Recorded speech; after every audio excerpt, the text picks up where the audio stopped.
اعوذ باللہ من الشیطان الرجیم، بسم اللہ الرحمن الرحیم۔ مولا صلی وسلم دائما ابدا علی حبیبک خیر الخلق کلہم۔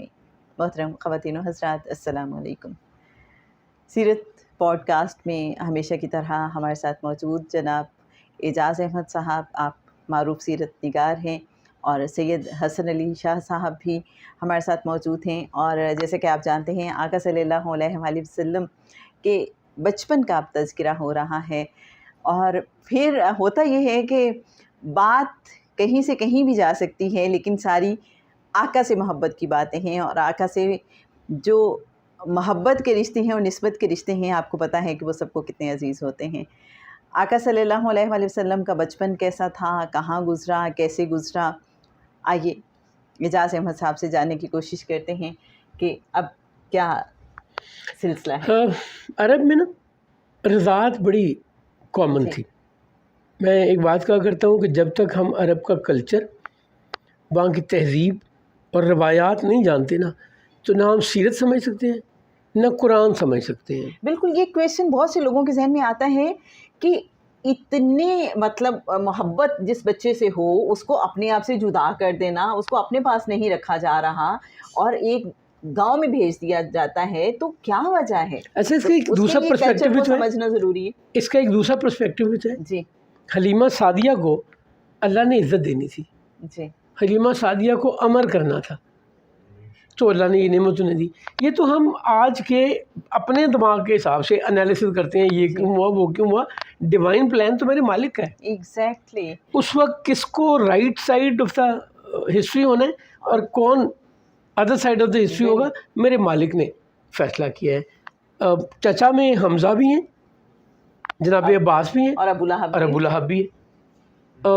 ایک ہی گھر، ایک ہی باپ کی اولاد، ایک نے ساری زندگی قربان کر دی جناب حمزہ جوانی میں، اور ابو طالب، جناب ابو طالب نے ساری زندگی 42 سال خدمت کی ہے جی، اور ہر موقع پہ رسول اللہ صلی اللہ علیہ وسلم کے ساتھ کھڑے ہوئے ہیں۔ مشکل تھی، آسانی تھی، پریشر آیا، دھمکیاں آئیں، ساتھ کھڑے رہے۔ تو یہ تو میرے مالک کے فیصلے ہیں نا جی۔ چوزن ون ہیں جنہوں نے کہیں بھی اپنا رول پازیٹیولی پلے کیا ہے، جسے میرے مالک نے عزت دی ہے، ایگزیکٹلی، وہ خوش قسمت ہے، بہت خوش قسمت۔ تو عرب میں رضاعت بڑی کامن تھی۔ جو سوکھے لوگ تھے، رئیس تھے، وہ اپنے بچوں کو رضاعت کے لیے بیٹوں کو بھیج دیا کرتے تھے گاؤں میں، اور بیٹیوں کے لیے دائیا گھر پہ رکھا کرتے تھے۔ سو بیٹیوں کو بھیجتے ہوئے گھر سے باہر وہ یہ برداشت نہیں کر سکتے تھے کہ بیٹی کو گھر سے باہر بچپن میں بھی بھیجیں، جبکہ بیٹوں کی صورت میں کہتے تھے یہ دوسرے گاؤں میں جائیں، وہاں پہ ماحول اچھا ہوگا، زبان اچھی سیکھیں گے، ان کو خالص چیزیں آج بھی ہمارے، اگر آپ گاؤں میں چلے جائیں تو بہت سی چیزیں آپ کو شہروں سے بہتر ملتی ہیں، آب و ہوا بھی زیادہ بہتر ہے۔ اور پھر یہ وہ جو لینگویج کی آپ بات کر رہے ہیں کہ وہ بھی وہ سمجھا جاتا تھا کہ وہاں کی زبان زیادہ بہتر ہوگی، وہاں یہ طور طریقے، ادب آداب زیادہ اچھے طریقے۔ عرب کے لیے زبان جی ان کا سرمایہ تھا، فصاحت و بلاغت ان کی کمال، فخر تھا ان کا جی۔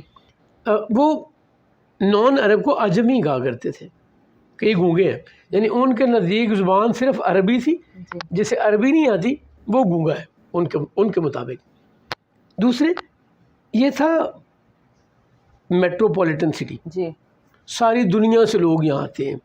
اچھا، اب یہ بڑی نیچرل سی بات ہے، جب آپ ایک شہر میں رہتے ہیں تو بہت سی لفظ آپ کے دوسری زبانوں کے بھی آپ اڈاپٹ کر لیتے ہیں۔ کبھی کبھی آپ سوچیں نا تو کئی دفعہ آپ کو انگلش کا لفظ تو فوراً سمجھ آ رہا ہوتا ہے کیا استعمال کرنا ہے، اور اس کی جگہ آپ اردو سوچنا چاہیں کہ اسے اردو میں کیا کہتے ہیں تو آپ کو مشکل ہوتی ہے۔ اس کی اگزامپل ہم آج بھی لے سکتے ہیں، شہروں والے بہت زبانیں مکس کر کے بولتے ہیں، اور بہت زیادہ نہیں تو کم از کم اردو، پنجابی، انگلش مکس کر کے بول رہے ہوتے ہیں، اور خاص طور پہ کچھ ووکیبلری تو ایسی کامن ہو جاتی ہے کہ آپ سمجھتے ہیں اسی، جی، جیسے آپ بات کرتے ہیں مشن کی، مشن کیا ہے تمہارا، اب اردو میں مشن ہی ہم بولتے ہیں جبکہ انگلش کا لفظ ہے جی۔ اور ایسی بہت سی چیزیں، موبائل فون، کبھی اس کا آپ نے اردو ترجمہ ڈھونڈنے کی کوشش کی ہے جی؟ موبائل ہی ہے نا، انٹرنیٹ ہے، بہت سی ایسی چیزیں، سوشل میڈیا، اب ان کو آپ اگین ڈھونڈنے شروع کریں تو لفظ مل جائیں گے آپ کو ہماری زبان میں کی طرف جائیں تو obviously۔ چونکہ مکہ میں حج کی وجہ سے، بیت اللہ کی وجہ سے عمرہ کی وجہ سے ساری دنیا سے لوگ آتے تھے، تو ان کی زبان اتنی پیور نہیں رہتی، جی نیچرل ہے۔ دوسرے ایک اور بڑی امپورٹنٹ چیز ہے، جو نوزائیدہ بچے ہیں، یہ مکہ کی آب و ہوا ایسی تھی کہ اس میں ان کی سسٹینیبلٹی یا زندہ رہنا کم تھا، جی مورٹیلیٹی ریٹ بہت ہائی تھا مکہ میں، جی تو سردار بھی، زبان بھی، غذا بھی، ڈیتھ کا خطرہ بھی، آب و ہوا بھی، یہ ساری چیزیں مکس کر کے انہیں سوٹ کرتا تھا۔ جی اور اگر اب تھوڑا اور ماں کے حوالے سے دیکھیں تو اگر ماں خود دودھ نہیں پلاتی تو بہت ساری تکلیف سے بچ جاتی ہے، یعنی وہ جو بچے شروع کے ہم اس پروسیس سے گزرے ہیں، وہ جو 3-4 مہینے ہیں بچے رات کو جاگتے ہیں دن کو سوتے ہیں، ماں کے لیے تو بہت ہی مشکل دور ہوتا ہے وہ، اور وہی سنبھالتی ہیں ان کو، تو اس میں کچھ آسانی بھی ان خواتین کو آ جاتی تھی جو رئیس یا سوکھے لوگوں کی خواتین تھی۔ تو اب یہ وہ زمانہ ہے، ایسا نہیں ہوا کہ آج کسی کے یہاں بیٹا پیدا ہوا ہے تو انہوں نے کسی کو کال کر دی ہے اور کہا ہے کہ اپنی ملازمہ کو بھیجو، ہمیں رضاعت کے لیے ملازمہ چاہیے۔ نہیں، یہ موسم ہوا کرتے تھے، جس طرح یہ دائیوں کے انتظار میں رہتے تھے، رضائی ماؤں کے انتظار میں رہتے تھے، اسی طرح رضائی مائیں یا دائیاں اس انتظار میں رہتی تھیں کہ ہم نے اس موسم میں بڑے شہر میں جانا ہے اور وہاں جا کے ان دنوں کوئی بچہ 10 دن کا ہوگا، کوئی مہینے کا ہوگا، کوئی 2 دن کا ہوگا، سو اس موسم میں جا کے وہ دائیاں بچے اڈاپٹ کر کے لے آیا کرتی تھیں۔ سو اس کا پہلے تو یہ مطلب ہے کہ جس دائی نے یہاں آنا ہے اس کے ہاں بھی اولاد ہوگی تو وہ دودھ پلا سکتی ہے۔ سو اب سب سیٹ میچ ہونا بڑا امپورٹنٹ ہے۔ اور بنو سعد بن بکر ایک قبیلہ ہے جن کے گاؤں کا نام شہتا ہے، اور یہ حدیبیہ سے پرے، طائف سے پہلے، جو ان کی رینج شروع ہو جاتی ہے وہ 18 کلومیٹر، اور جو میکسیمم سائڈ جہاں پہ یہ رہتے تھے وہ 150 کلومیٹر مکہ سے دور تھا۔ جو ان کا گاؤں تھا وہ 150 کلومیٹر دور تھا۔ حدیبیہ کو آج کل شمیسیہ کہا جاتا ہے۔ دیکھا جائے کافی بڑا دور تھا، جی جی 150 کلومیٹر اس زمانے میں اونٹنی کے ذریعے طے کرنا۔ آپ یہ دیکھیں آج بھی جی اگر آپ میٹروپولیٹن سٹیز نکال دیں تو آپ کو کوئی بھی اگلا شہر کئی کلومیٹر کے بعد ملتا ہے، اور یہ ابھی ماڈرن دور آ گیا ہے، بہت ماڈرن دور آ گیا ہے۔ آپ پانی پہنچتا ہے، پہلے دیکھیں سب سے پہلے زندگی بسانے کے لیے اس زمانے میں کیا ہوتا تھا؟ پانی۔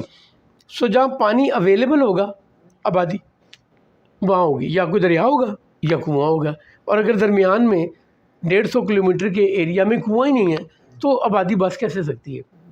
سو یہ سمجھنا ضروری ہے۔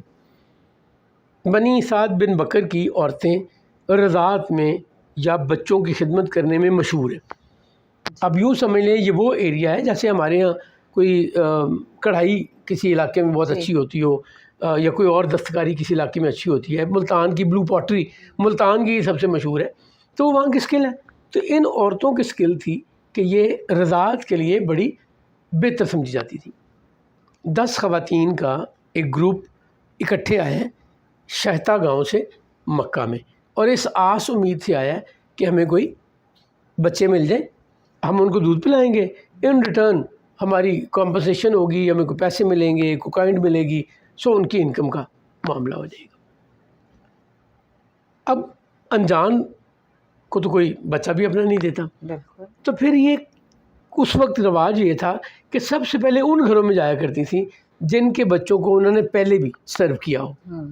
جیسے آپ کے گاؤں کی کوئی پرانی ملازمہ آ جائے تو اسے سیل نہیں کرنا پڑتا، آپ کو تسلی ہوتی ہے کہ یہ باجی فلانا ہے یا خالہ فلانی ہے، تو یہ شادیوں پہ بہت دفعہ آپ بلا لیتے ہیں ملازماؤں کو اپنی والدہ کے گھر سے، اپنے نانا کے گھر سے، کسی اور عزیز سے، گاؤں سے، کہ وہ ان دنوں میں آ کے گھر کا نظم و نسق سنبھال لیتی ہیں۔ آپ کو یہ فکر نہیں ہوتی کہ کھانا کسی کو ملا نہیں ملا، برتن اٹھائے کہ نہیں اٹھائے، اچھا کوئی پیسے ادھر ادھر تو نہیں ہو گئے، آپ کو اسی طرح تسلی ہوتی ہے جیسے آپ خود دیکھ رہے ہیں۔ سو ان کے ساتھ بھی اس کلچر میں بھی یہی تھا۔ سو بنی سعد کی عورتیں آئی ہیں، یہ موسم ہے جب اکٹھی ہو کے آتی ہیں، سال میں کوئی 2-4 دفعہ آتی ہوں گی، 2-3 مہینے بعد، اور اب اس تلاش میں ہے کہ ہمیں بچے ملیں۔ ان 10 خواتین میں سے ایک کا نام ہے حلیمہ بنت ابو ذہیب، بنو سعد قبیلہ ہے، تو اس وجہ سے سعدیہ کہلاتی ہیں، حلیمہ سعدیہ۔ حلیمہ سعدیہ آتے ہوئے سب سے ماڑی ان خواتین میں سے حلیمہ سعدیہ ہے۔ خچر ہے تو وہ بہت کمزور ہے، خود ہے تو خوراک اچھی نہ ملنے کی وجہ سے خود بھی بڑی کمزور اور نحیف ہے۔ گود میں بیٹا ہے جس کا نام عبداللہ ہے، اور عبداللہ کو انف دودھ نہیں ملتا، وہ بھوکا رہ جاتا ہے اور وہ روتا رہتا ہے۔ یہ حالت صرف حلیمہ سعدیہ کی نہیں ہے، اونٹنی بھی، اس کو بھی کچھ چارہ انف نہیں ملتا تو وہ بھی انف دودھ نہیں دیتی۔ سو پورے گھر والے ہی بڑی ہی اسکاسٹی آف ریسورسز یا بڑے کم معاملات میں خرچہ کر رہے ہیں، اور آس امید کیا ہے کہ مکہ جاتے ہیں، کسی بڑے سردار کا بیٹا لے آتے ہیں، تو جب اس کی خدمت کریں گے کمپنسیشن اچھی مل جائے گی، ہمارے بھی معاملات میں بہتری آ جائے گی۔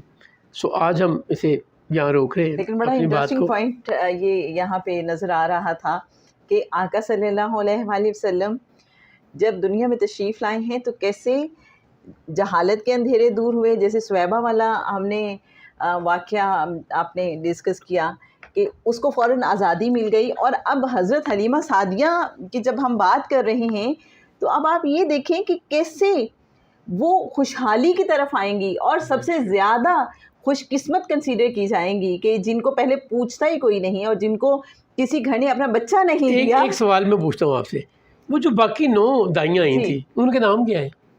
کسی کو پتہ ہی نہیں ہے آج، کسی کو ان کی ریکگنیشن بھی نہیں ہے، اور ان کو کسی نے اپنا بچہ نہیں دیا اور یہ یہاں پہ آئی ہیں۔ حلیمہ سعدیہ ان کے نام پہ نام رکھے جاتے ہیں۔ جی حقیقت ہے۔ سو تو آقا نے تو قسمت ہی بدل دی، نسبت کی باتیں، قسمت ہی بدل دی، اور جو آقا صلی اللہ علیہ وآلہ وسلم کے ساتھ جڑ گیا تو بس اس کی خوش اپنی مراد پا گیا، اپنی مراد پا گیا۔ جناب انشاءاللہ اسی کسی کو آگے بڑھائیں گے۔ آپ سب ہمارے ساتھ رہے، بہت شکریہ۔ آئیے آقا صلی اللہ علیہ وآلہ وسلم کی بارگاہ اقدس میں درود و سلام کا نذرانہ پیش کرتے ہیں۔ اللہم صلی علی سیدنا و مولانا محمدین نبی الامی الکریم وعلی آلہ وصحبہ وبارک وسلم۔ السلام علیکم ورحمۃ اللہ وبرکاتہ۔